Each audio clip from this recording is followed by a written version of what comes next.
Bismillahirrahmanirrahim.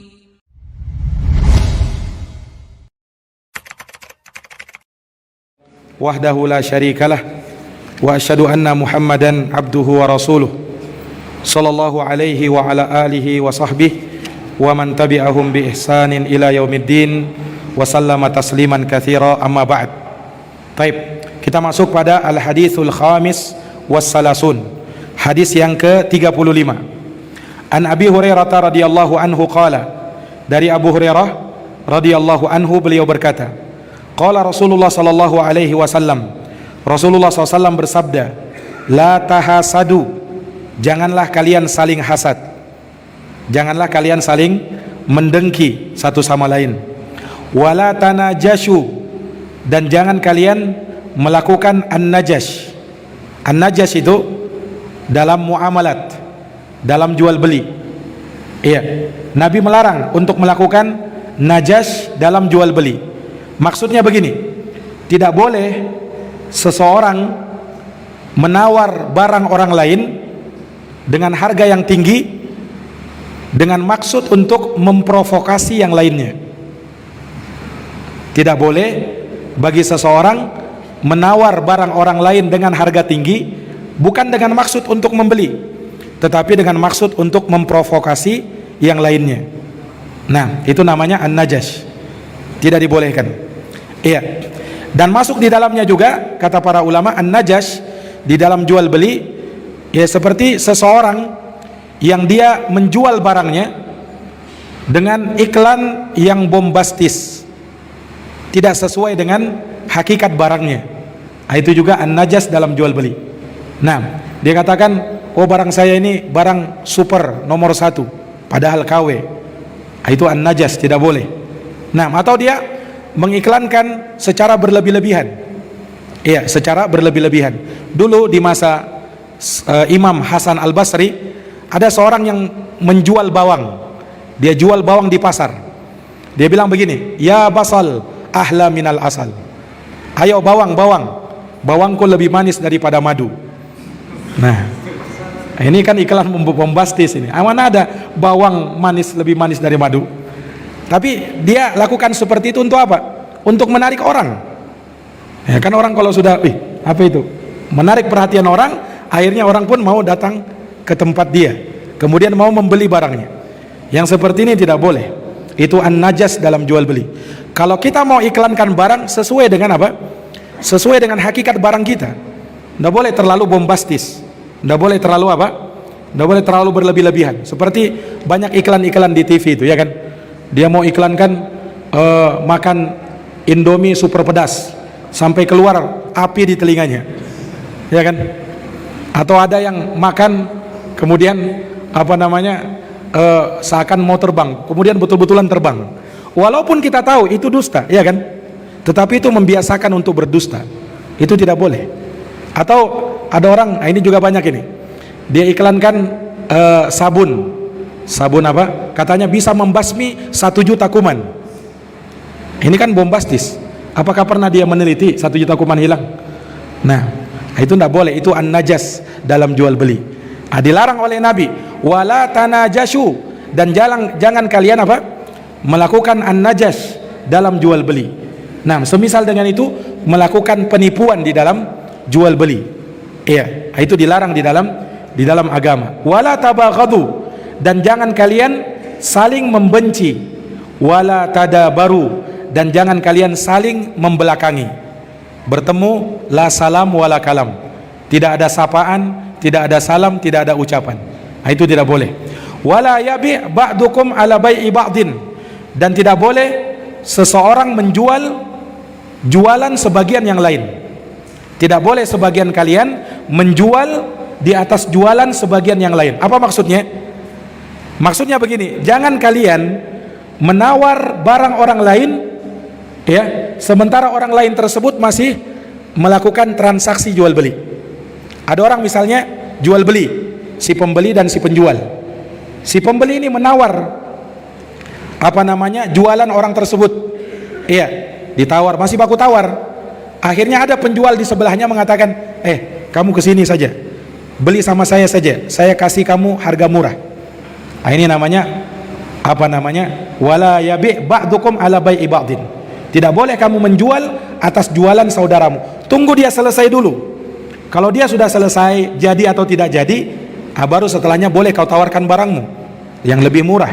Tetapi kalau dia masih baku tawar, itu tidak boleh.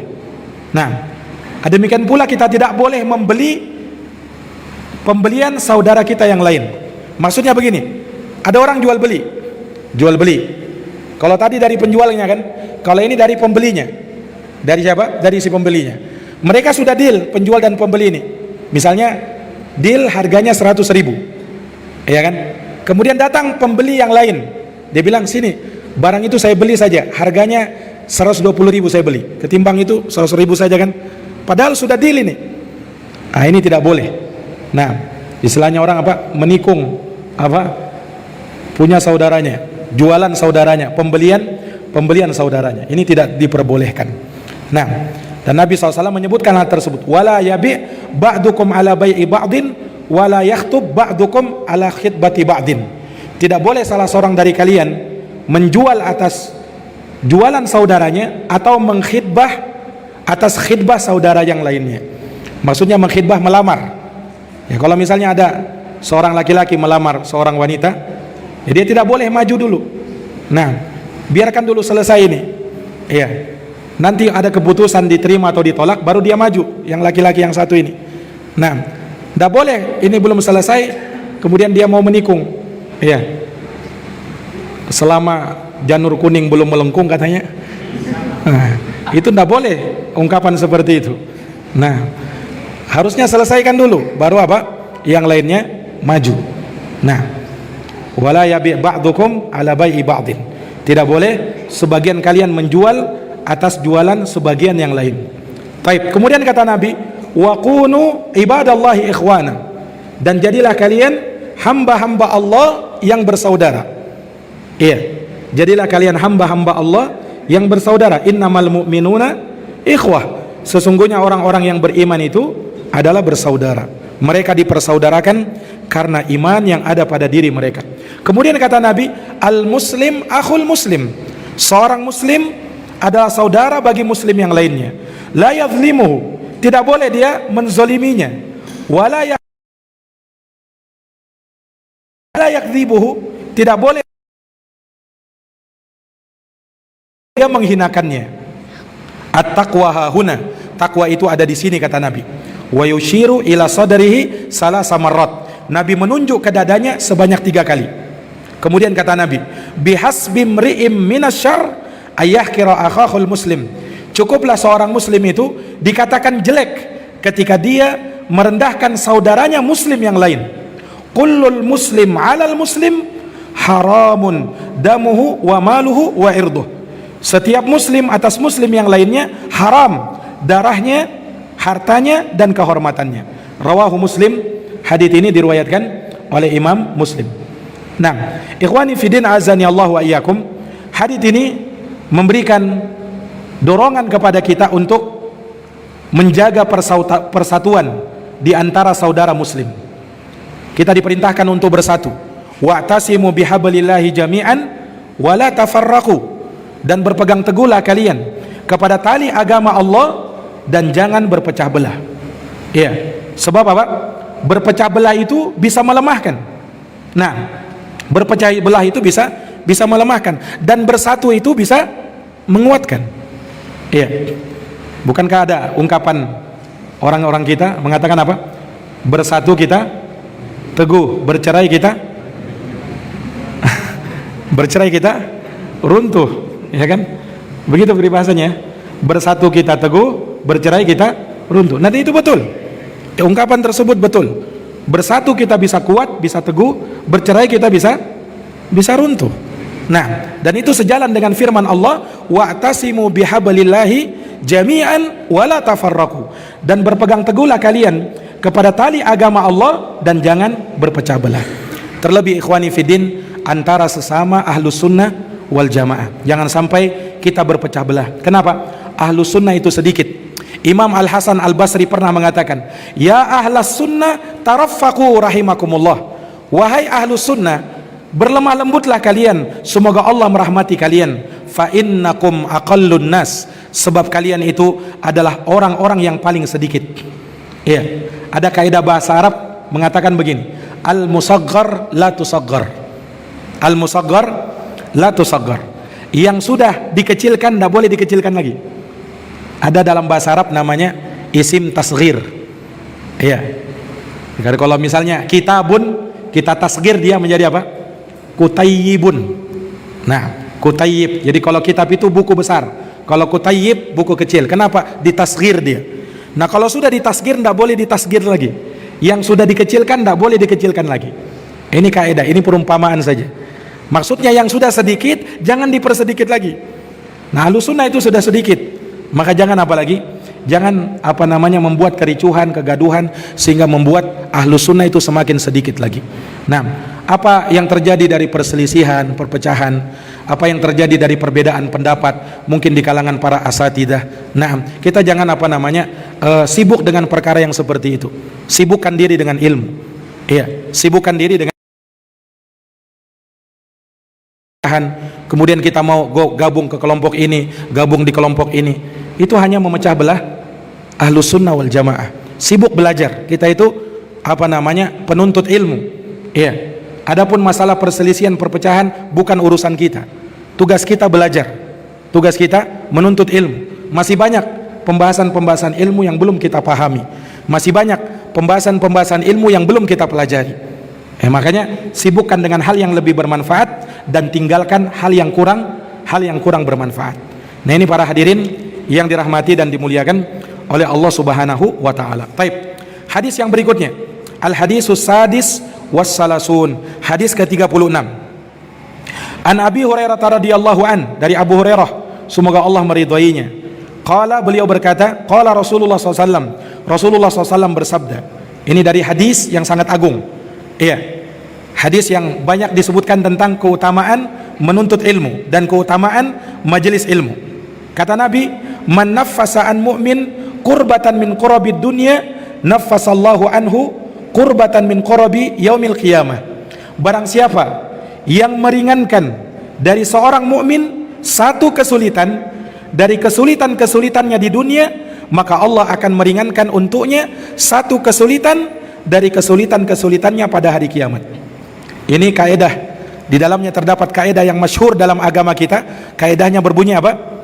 Al jaza min jinsil amal. Balasan sesuai dengan jenis amalan seseorang. Karena dia telah meringankan beban seorang muslim, Allah akan ringankan bebannya nanti pada hari kiamat. Kemudian kata Nabi, wa may yassara ala mu'sir yassarallahu alaihi fid dunya wal akhirah. Barang siapa yang memudahkan orang yang lagi kesulitan, maka Allah akan mudahkan urusannya di dunia dan di akhirat. Iya, ini dorongan kepada kita untuk saling ta'awun, tolong menolong antara saudara muslim. Ada saudara kita membutuhkan pertolongan kita, maka tolong dia. Ada saudara kita, yang dia butuh bantuan kita, maka bantu dia. Ada orang saudara kita yang kesulitan cari jodoh, maka bantu dia. Kalau kita punya banyak channel misalnya, maka tolong dia, carikan jodoh untuknya. Jangan dibiarkan menjomblo, ya. Tapi dibantu dia supaya apa? Supaya dia bisa menemukan jodohnya. Memang betul jodoh itu di tangan Allah Subhanahu wa taala, tetapi jodoh itu butuh diusahakan. Dan kita bantu saudara. Kesian orang-orang yang masih jomblo, tidak ada temannya, kesian. Ya, maka kita harus apa? Kita harus bantu dia. Nah, ini ikhwani fiddin, a'azani Allahu wa iyyakum. Taib. Kemudian kata Nabi, wa man satara musliman satarahullahu fid dunya wal akhirah. Barang siapa yang menutup aib saudaranya muslim, maka Allah akan tutup aibnya di dunia dan di akhirat. Jadi kalau saudara kita punya aib, jangan kau bongkar aibnya dia. Tetapi kau harus tutupi dia. Iya, kau harus berikan nasihatmu kepada dirinya. Jangan kau umbar aibnya. Karena apa? Hal tersebut akan mempermalukan dirinya. Bukan membuat dia apa? Bukan membuat dia semakin baik, tetapi semakin jauh dari agama Allah Subhanahu wa taala. Kemudian kata Nabi, wallahu fi aunil abdi maka kanal abdu fi auni akhihi. Dan Allah akan senantiasa menolong seorang hamba selama hamba tersebut menolong saudaranya seorang muslim. Jadi kalau kita tolong saudara kita, Allah akan tolong kita. Al jaza min jinsil amal. Sekali lagi, balasan dari suatu amalan sesuai dengan jenis apa yang kita amalkan. Kemudian kata Nabi menyebut keutamaan orang yang menuntut ilmu. Ini sudah kita hafalkan hadisnya. Wa man salaka tariqan yaltamisu fihi ilman sahalallahu lahu bihi tariqan ilal jannah. Barang siapa yang menempuh suatu perjalanan dalam rangka untuk mencari ilmu, maka Allah akan mudahkan baginya jalan menuju surga. Ulama mengatakan orang yang menempuh jalan menuju surga untuk menuntut ilmu, orang yang menempuh jalan untuk menuntut ilmu ada dua caranya. Yang pertama, dengan dia melangkahkan kaki untuk datang ke majelis ilmu. Ini masuk di dalam hadis ini. Orang yang menempuh perjalanan dalam rangka untuk mencari ilmu. Dengan bagaimana caranya? Dia melangkahkan kakinya. Entah dia pakai kendaraan dari rumahnya, dia datang ke masjid untuk belajar. Ini masuk di dalam hadis ini. Atau kalau dia tidak diberikan kesempatan itu, dia pakai cara yang kedua. Cara yang kedua dan masuk juga dalam hadis ini, yaitu dia pergunakan segala wasilah, segala sarana prasarana yang bisa mengantarkan dia kepada ilmu, walaupun dia tidak harus berjalan. Misalnya apa? Dia ikut pengajian lewat online misalnya. Itu masuk juga. Walaupun keutamaannya tentu berbeda. Orang yang hadir di majelis ilmu berbeda dengan orang yang sekedar duduk di rumahnya, dia melewati apa? Dia dengar lewat rekaman. Tetapi tetap dapat keutamaan. Tetap dapat keutamaan karena dia tetap mengusahakan apa? Mengusahakan ilmu itu. Tetapi orang yang berjalan ke sini, itu tentu lebih utama. Itu lebih utama. Kenapa? Ada kaidah juga mengatakan begini. Kaidah tentang pahala. Al ajru ala qadri masabiki. Al ajru ala qadri masabiki. Pahala itu sesuai dengan kepayahan yang kau lakukan dalam melakukan suatu amalan. Semakin payah kamu, semakin banyak dan semakin besar pahala yang kau dapatkan. Itu kaidah. Iya, semakin sulit kita mengerjakan suatu amalan, semakin besar pula apa? Pahala yang kita dapatkan. Makanya kata Nabi, orang yang terbata-bata dalam baca Quran, apa sabda Nabi? Walladhi yatata'u fihi wa huwa alaihi syaq falahu ajran. Dan orang yang terbata-bata dalam baca Quran dan berat bagi dia baca Quran, pahalanya berapa? Pahalanya 2. Pahala karena dia baca Quran dan pahala karena sulitnya dia dalam membaca Quran. Iya, maka justru dengan dia kepayahan dalam melakukan amalan, maka semakin besar pahala yang dia dapatkan. Kemudian kata Nabi menyebut keutamaan orang yang menghadiri majelis ilmu. Dan ini hadis sangat sering kita dengarkan. Wa majtama'a qaumun fi baitin min buyutillah. Tidaklah suatu kaum berkumpul di salah satu rumah dari rumah-rumah Allah. Yatsluna kitab Allah. Mereka membaca kitabullah Al-Quran. Wa yatadarasunahu bainahum. Dan mereka saling mengadakan pengajaran antara satu dengan yang lainnya. Illa nazalat alaihimus sakinah. Melainkan akan turun kepada mereka ketenangan. Orang yang hadir di majelis ilmu itu akan tenang. Makanya ikhwani fiddin, kalau ada teman-teman antum sedang mengalami kesulitan, tidak tenang hatinya, tidak tenang batinnya, gulisah hatinya, ajak ke majelis ilmu. Mau ketenangan, datangi majelis ilmu. Ini sabda Nabi tidak mungkin salah, ya kan? Allah akan berikan ketenangan kepada dirinya. Kemudian apa? Illa nazalat alaihimus sakinah wa ghashiyatuhumur rahmah. Rahmat akan turun kepada dirinya. Allah Subhanahu wa taala menurunkan rahmatnya, kasih sayangnya. Wa haffathumul malaika. Malaikat akan mengitari majelis mereka.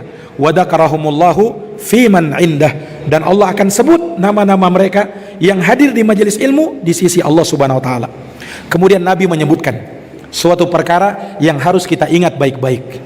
Apa kata Nabi? Hadits yang terakhir ini sangat penting sekali. Kata Nabi, "Waman batta'a bihi amaluh lam yusri bihi nasabuh." Barang siapa yang lambat dalam beramal, maka nasabnya tidak akan mempercepat dirinya. Artinya apa ikhwani fiddin? Patokannya bukan nasab kita. Ya walaupun kita apa istilahnya orang berdarah biru, ya, walaupun kita punya apa namanya kehormatan, kemuliaan dari sisi nasab, keturunan raja-raja misalnya, ya, tetapi kalau kita tidak beramal, maka percuma nasab kita. Sekalipun dia dikatakan sebagai seorang habaib, kata sebagian mereka, yakni apa? Keturunan dari Rasulullah SAW, digelari sebagai habaib, habib. Tetapi kalau amalannya menyimpang, maka tidak berguna nasabnya tersebut. Iya, seseorang kalau dia punya nasab yang baik, misalnya berasal dari garis keturunan Nabi SAW, dan dia ahlus sunnah, maka kemuliaannya ada dua. Kemuliaan karena dia berpegang teguh dengan sunnah, kemuliaan karena dia memiliki nasab yang sangat mulia, yaitu berasal dari keturunan Nabi SAW. Tapi syaratnya dia dapat keutamaan kalau amalannya amalan sunnah, amalan baik.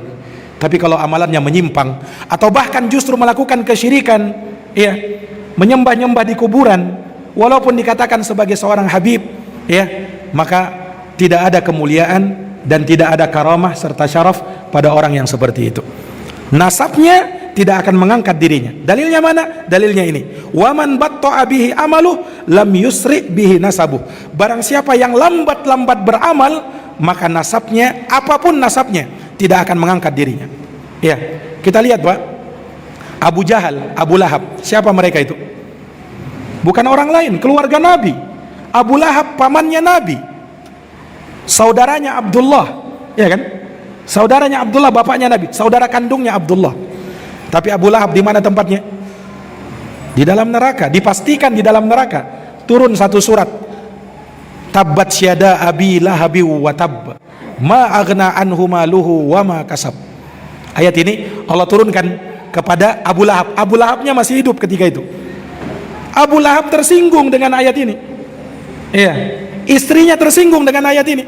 Oh, bisa-bisanya Muhammad turunkan suatu surat, ya, katanya apa? Jinnya menurunkan satu surat kepada dirinya, menghinakan saya, menghinakan kami. Datang istrinya Abu Lahab kepada Nabi Muhammad SAW. Dia mau apa? Dia mau mencerca Nabi Muhammad SAW. Abu Lahab juga begitu demikian. Abu Lahab mengatakan, andaikan, kata si Abu Lahab, apa yang dikatakan keponakanku itu benar, maksudnya Nabi Muhammad, keponakannya Abu Lahab, andaikan yang dikatakan keponakanku itu benar, maka jikalau aku memang betul-betul salah, nanti di hari kiamat aku akan tebus diriku dengan hartaku, dan aku akan tebus diriku dengan anak keturunanku. Sombongnya Abu Lahab berkata seperti itu. Allah bantah dalam ayat ini, ma agna anhu maluhu wa ma kasab. Hartanya si Abu Lahab tidak akan bisa dan tidak akan berguna untuknya. Keturunan si Abu Lahab tidak akan berguna untuk dirinya, walaupun dia mau tebus dirinya dengan apa? Dengan itu. Nah, Abu Lahab ini, dia garis keturunannya mulia, orangnya sangat tampan, hartanya sangat banyak, orang yang terpandang dan menjadi tokoh di Arab Quraisy ketika itu. Itu Abu Lahab, Pak. Makanya dia digelari dengan Abu Lahab. Tahu artinya Lahab itu? Lahab itu yang punya apa? Yang punya cahaya. Ya, karena saking tampannya wajahnya, maka dia digelari dengan Abu Lahab. Nah, ini ikhwani fidin azani Allah wa iyyakum. Tapi lihat, apakah nasabnya bisa mengangkat dirinya? Tidak. Nasabnya tidak bisa mengangkat dirinya. Kafir, maka Allah Subhanahu wa taala hinakan si Abu Lahab. Nah, ini para jamaah yang dirahmati dan dimuliakan oleh Allah Subhanahu wa taala. Baik. Hadis berikutnya, al hadisu as-sabi'u was-salasun. Hadis yang ke-37. Ani bin Abbasin radhiyallahu anhuma, dari Ibnu Abbas, semoga Allah meridhoinya. An Rasulillah sallallahu alaihi wasallam, dari Rasulullah sallallahu alaihi wasallam, fi ma yarwihi an rabbih tabaraka wa taala, pada apa yang beliau riwayatkan dari Rabbnya tabaraka wa taala. Ini hadis apa namanya? Hadits qudsi. Iya. Allah Subhanahu wa taala berfirman, qala Allah taala, innallaha taala katabal hasanat was sayyi'at thumma bayyana dzalika. Sesungguhnya Allah. Baik. Begitukah hadisnya? Coba baca. Enggak, dari Ibnu Abbas coba.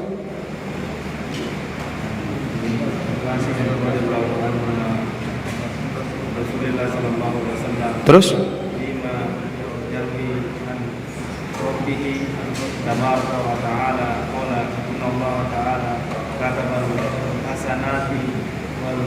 Taib. Nah. Ya, innallaha ta'ala katabal hasanati was sayyi'at summa bayyana dzalik.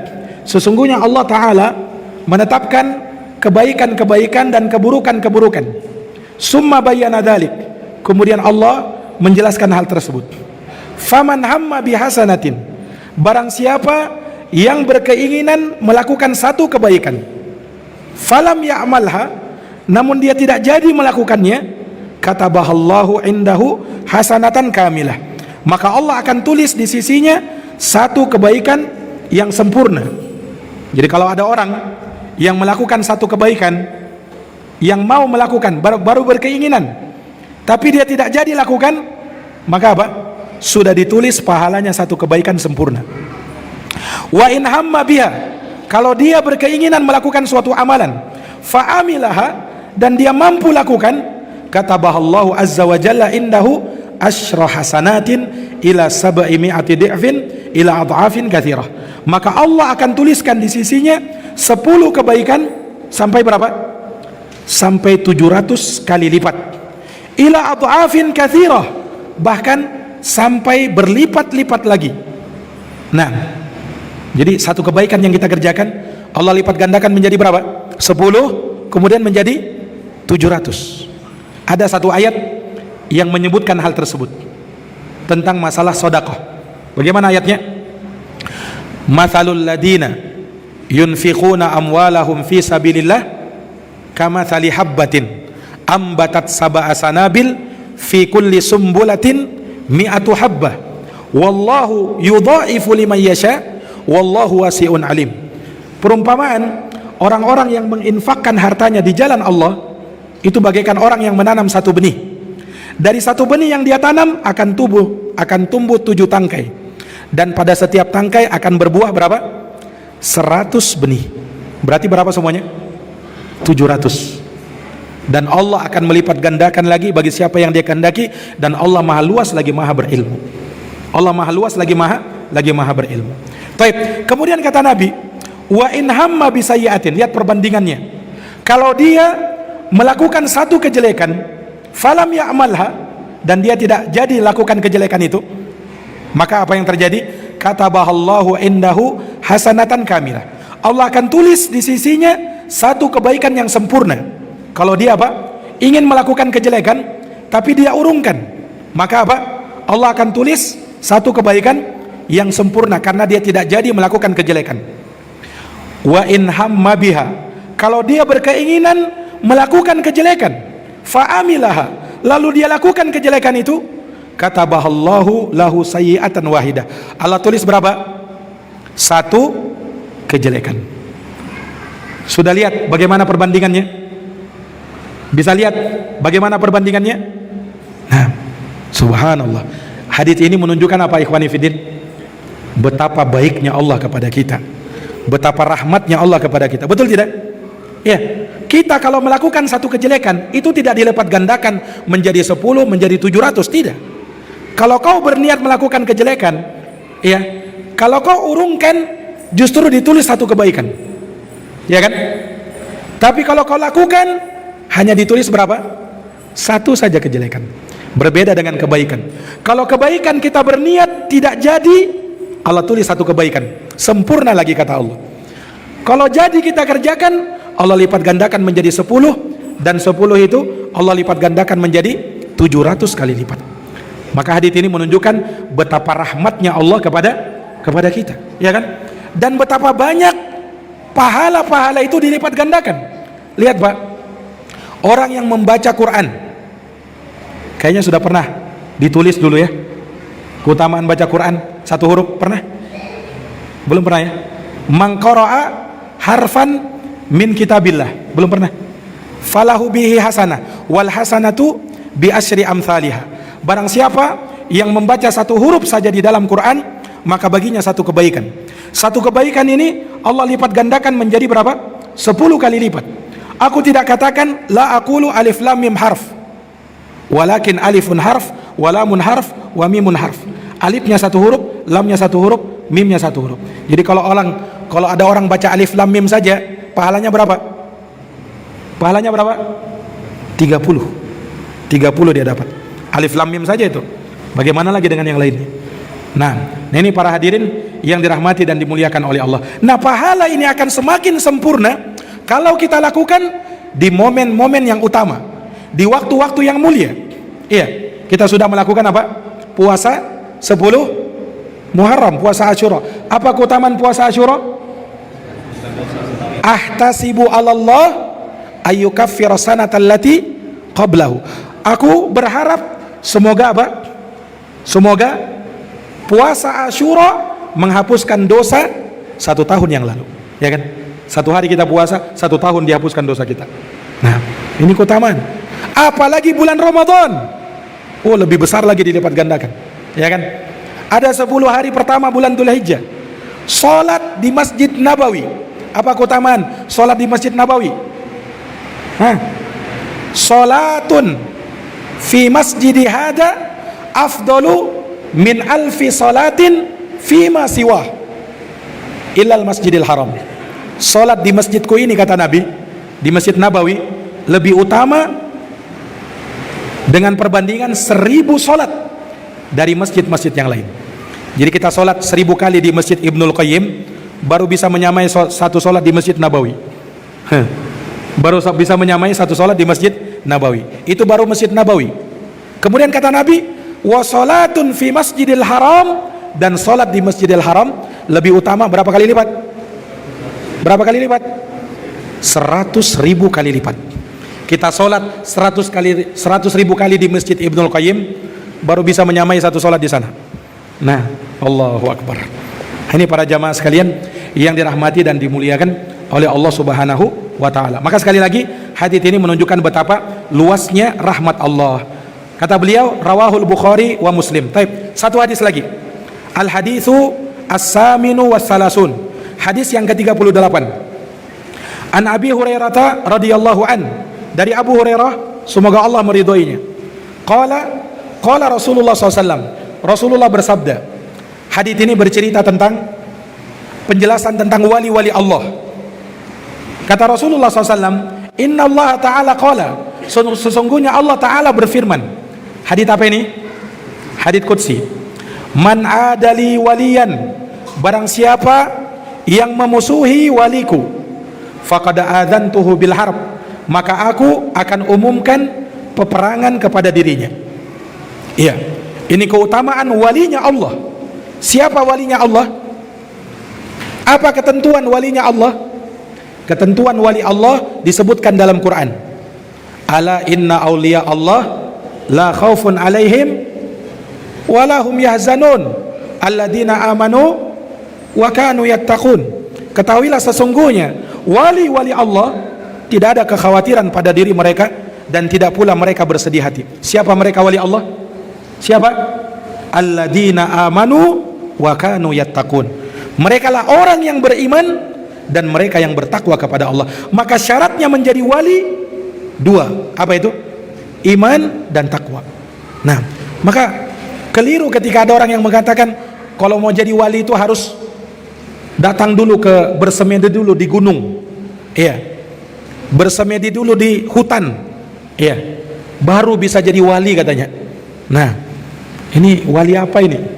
Iya. Ikhwani fidin azani Allah wa iyyakum. Seorang wali syaratnya apa? Syaratnya cuma iman dan takwa. Artinya apa, ikhwan? Siapa yang punya iman, siapa yang punya takwa, dia adalah walinya Allah.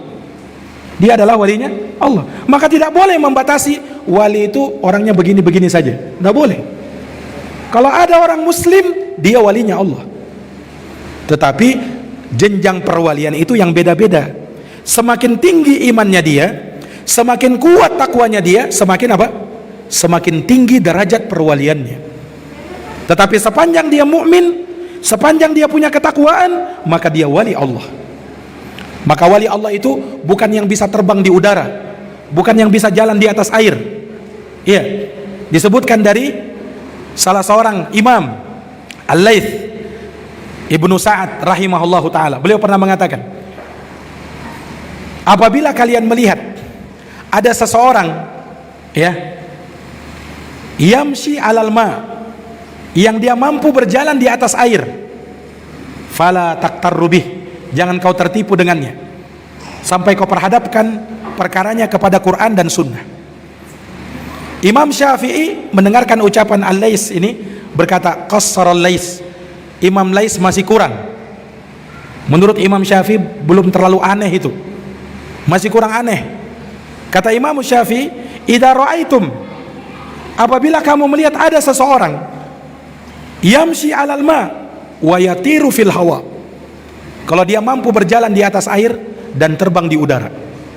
Jadi kalau cuman berjalan di atas air belum terlalu sakti. Di udara, kata Imam Syafi'i, jangan kau tertipu dengan dia. Sampai apa? Sampai kau perhadapkan dirinya kepada Quran dan Sunnah. Nah, ini para hadirin yang dirahmati dan dimuliakan oleh Allah Subhanahu wa ta'ala. Maka wali itu adalah orang-orang yang beriman dan bertakwa. Dan kalau dia menjadi wali Allah, jangan sekali-kali kau musuhi walinya Allah. Sebab apa? Allah akan umumkan peperangan melawan orang tersebut yang memusuhi walinya Allah. Kemudian kata Nabi, kata Allah Subhanahu wa ta'ala, wa ma taqarraba ilayya 'abdi bi syai'in ahabba ilayya mimma aftaratuhu alaih, dan tidaklah hambaku mendekatkan dirinya kepadaku dengan sesuatu yang lebih aku cintai daripada dia melakukan apa? Melebihi dari apa yang aku wajibkan terhadap dirinya. Yani perkara yang paling dicintai oleh Allah ketika hamba melakukan kewajiban-kewajiban yang Allah wajibkan pada dirinya.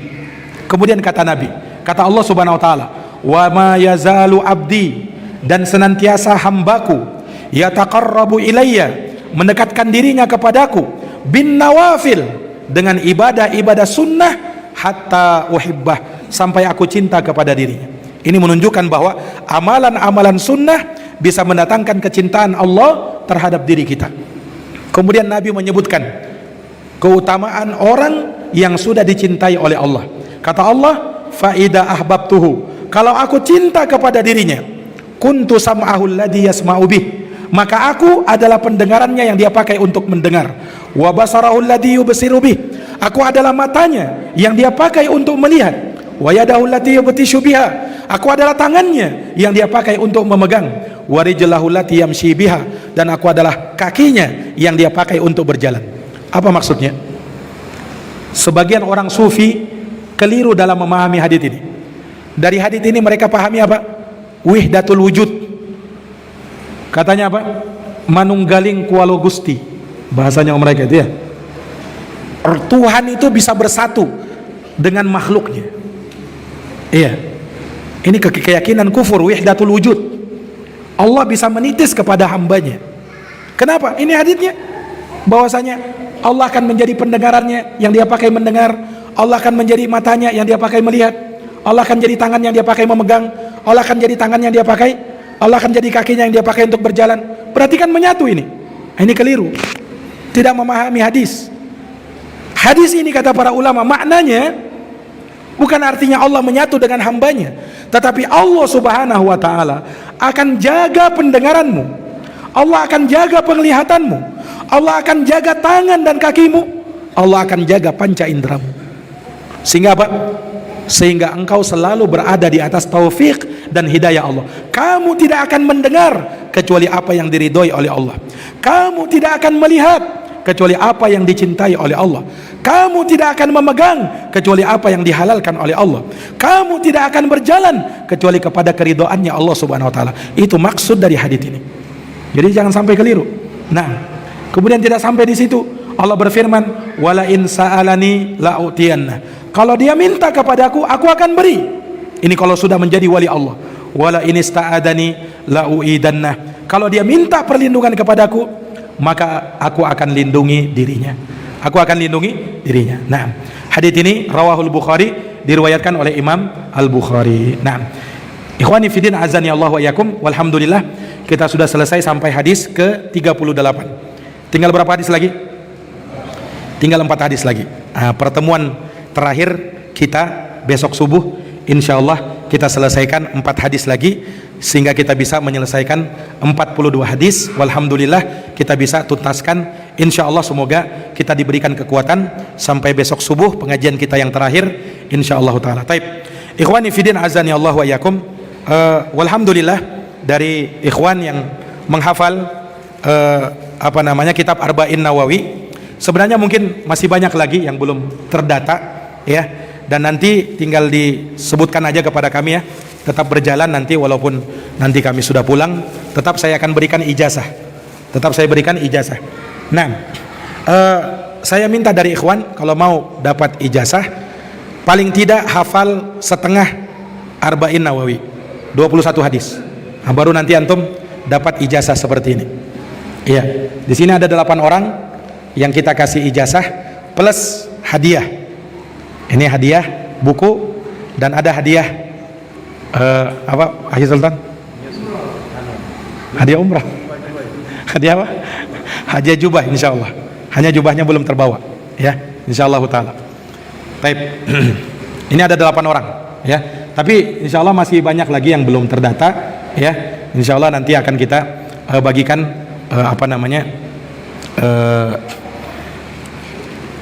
ijazah untuk kalian insyaallah taala. Nah, jadi ini ijazahnya dan ini sanadnya. Sanadnya antum riwayatkan dari anak ya, kemudian sampai ke Imamun Nawawi rahimahullahu taala. Taib. Yang pertama Abu Maryam Supardi bin Sudirman.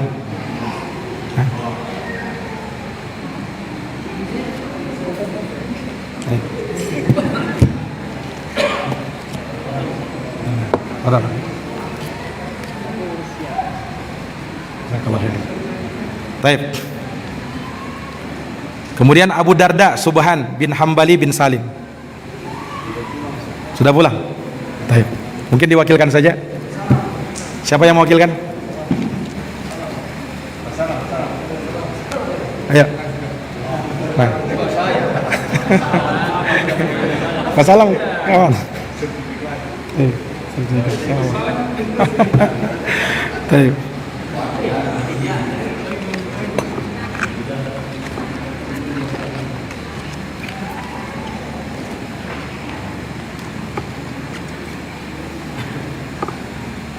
Kemudian Muhammad Yusuf Arafat bin Arsyad. Arafat. Baik.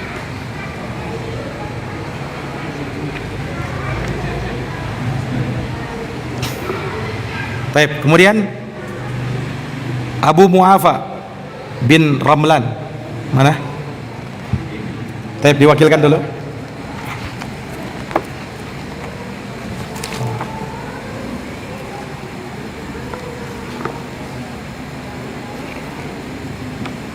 Kemudian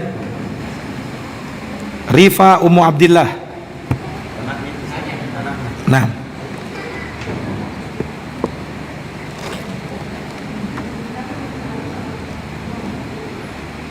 Baik. Berikutnya Abdurrahman Abu Zakwan. Nah. Baik. Beliau yang menulis ini ya. Ada hafalannya juga tahu, ada juga hafalannya. Baik. Sultan. Baik, insyaallah yang lainnya ada ya, masih ada yang lainnya. Cuman kita belum kita belum berikan. Nah, ini untuk Ustadz.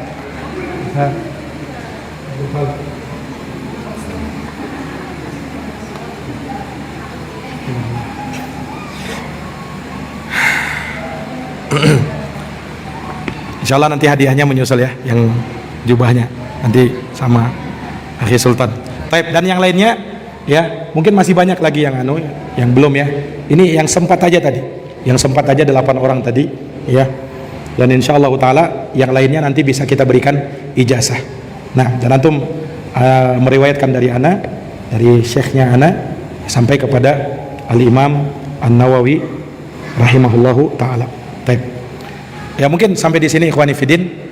Jazakumullah khairan atas perhatiannya, mohon maaf atas segala kekurangannya. Insyaallah kita lanjutkan pertemuan ba'da subuh. Subhanakallahumma wa bihamdik asyhadu an la ilaha illa anta astaghfiruka wa atubu ilaik. Wassalamualaikum warahmatullahi wabarakatuh.